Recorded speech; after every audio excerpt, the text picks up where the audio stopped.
okay? And she sits down and they do a little harmonization together, and that was cute and everything. But Brittany wants them to understand why she is apprehensive, okay? The only music she has ever heard from April is when April created a diss track towards Moniece, okay? So that's my friend, and the first time I'm hearing something about you doing music is when you dissing my friend. So that's the first thing.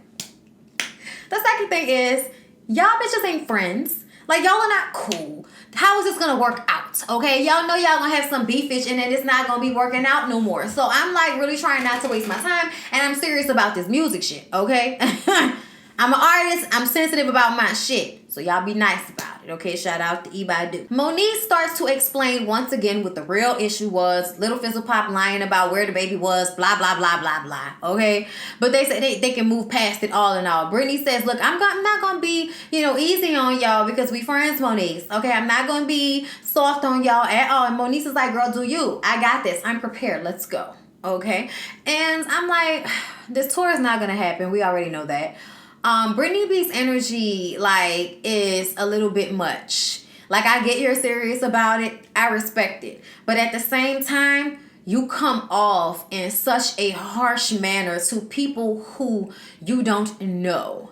And who don't know you. You know what I'm saying? And I get that, but you need to pull it back a little bit. Because some of that makes me feel like you feel like because you've done what you've done to get where you are, you feel as if you can disrespect people because you're you and you do what you do. You know what I'm saying? And you're good at your job. And it's like, no, that's not how any of this works. Like, you could tell April how you feel about her musically without being rude. And you can also wait for someone to actually ask you.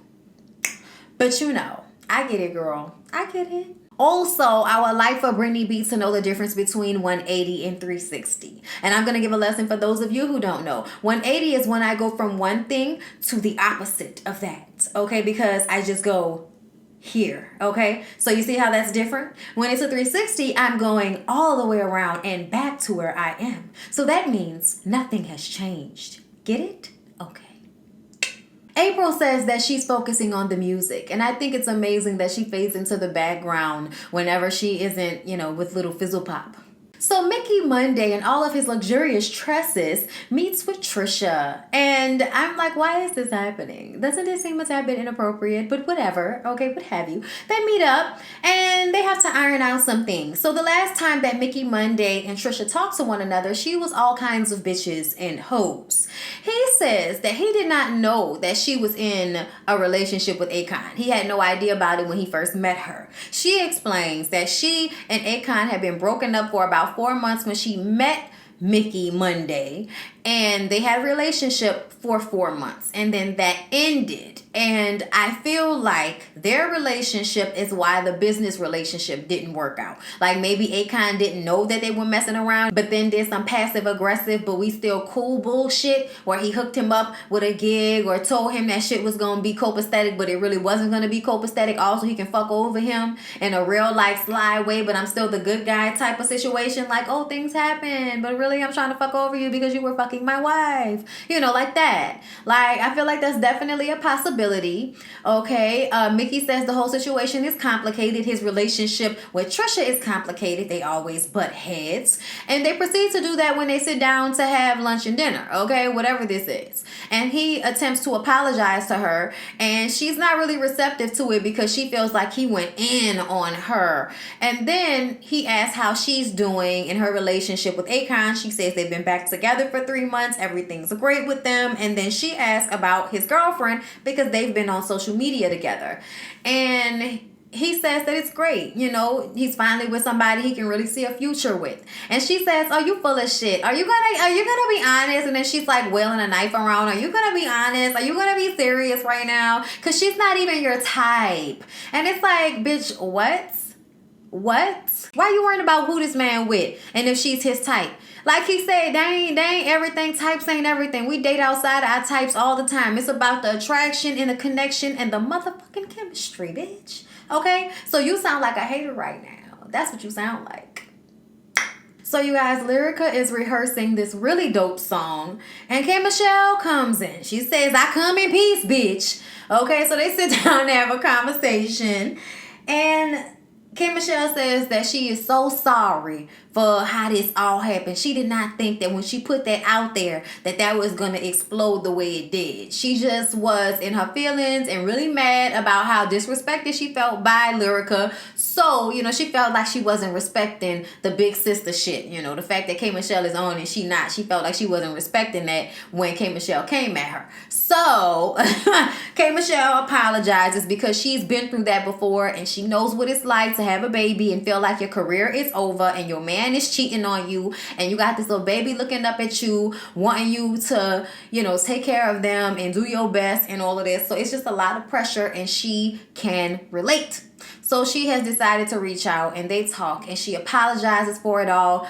And Lyrica accepts the apology. She says, you are forgiven. And she explains how last year was so difficult for her and how, you know, she had to fire her manager, all of this stuff with A1. And she explains that he cheated on her. Then she cheated on him. They renewed their vows. She had the baby. She was going through a depression. He cheated again. And here we are, which is what I thought. Honestly, it's how I, you know, imagine it would go. But, you know, you never really know. She says that A1 wants her to come and perform on the road, but, you know, she doesn't want him to think that that's going to fix something.